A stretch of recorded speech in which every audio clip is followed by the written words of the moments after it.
Are our problems society's fault, or are they our fault?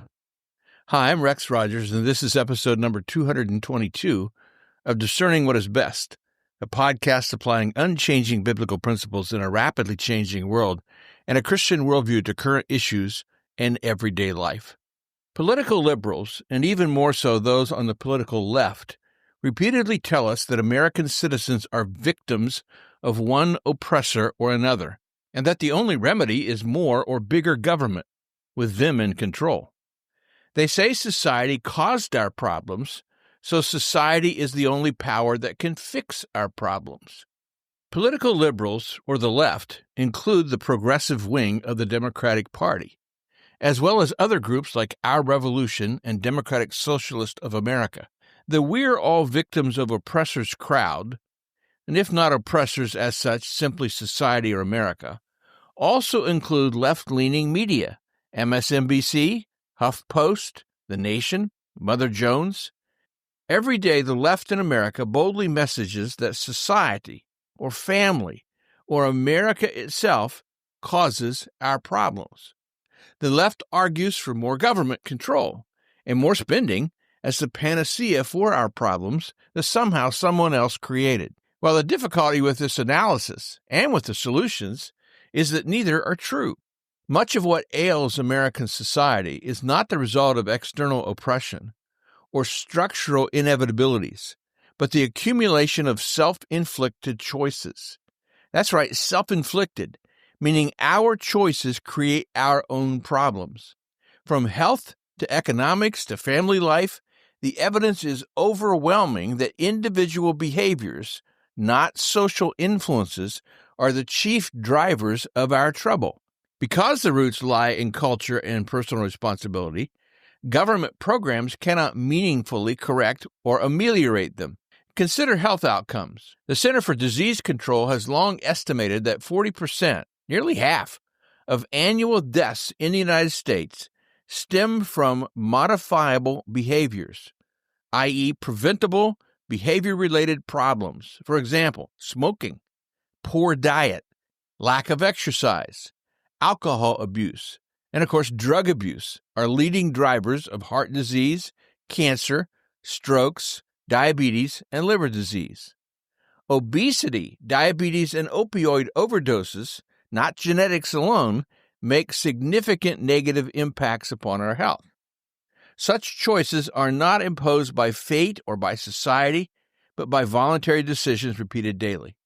Meanwhile, no government program can force Americans to eat well, exercise, or resist addictive substances.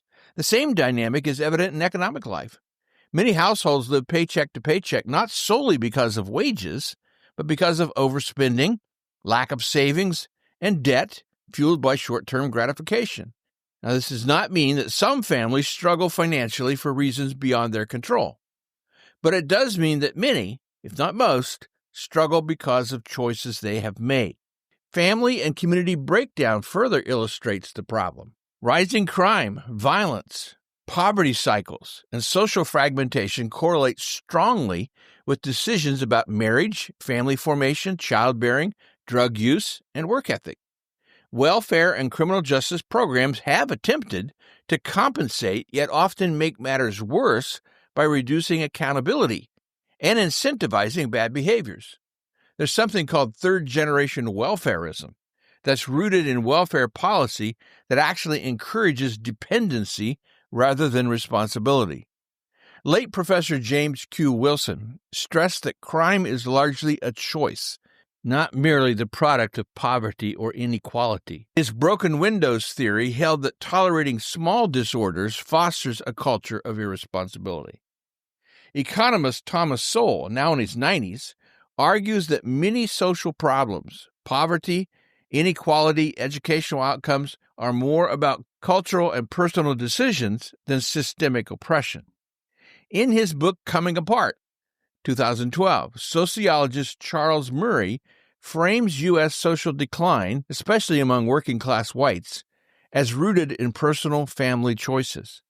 He sees social decline, crime, out-of-wedlock births, poverty, as the product of personal decisions about family, work, and responsibility. His later works argue that working-class communities collapsed not because of oppression, but because of abandonment of traditional virtues regarding work, marriage, and community involvement.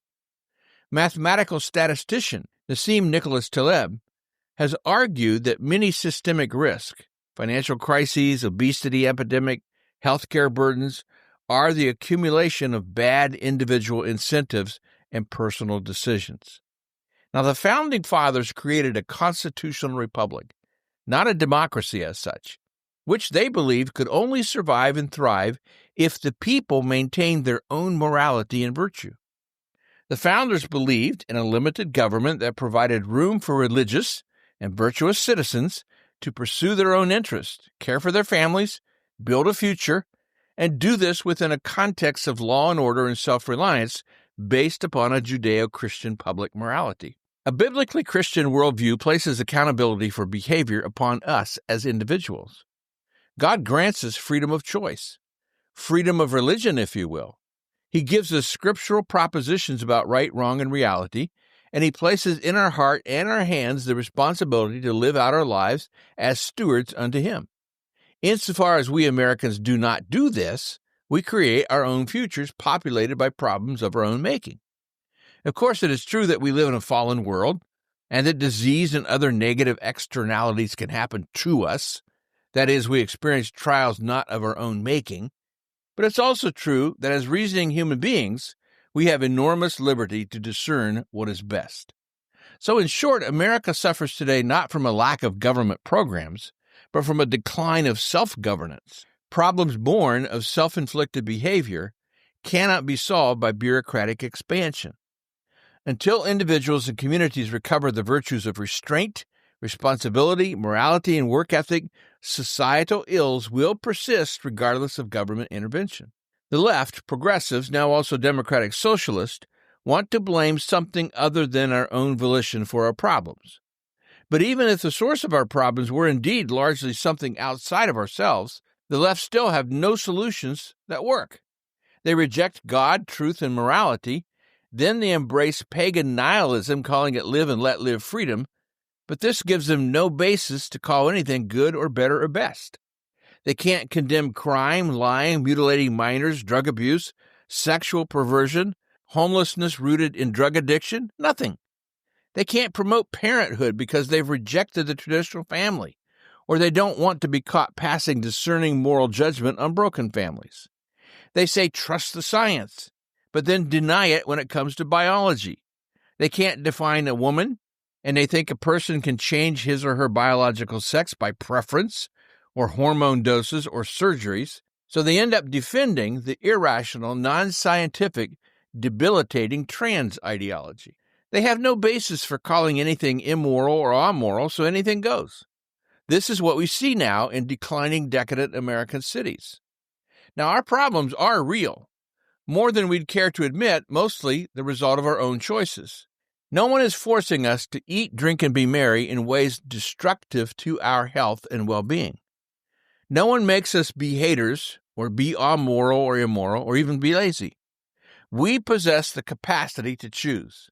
We've been given the word of truth by the sovereign God, so we know how or what to choose, and we've been given life and liberty and responsibility.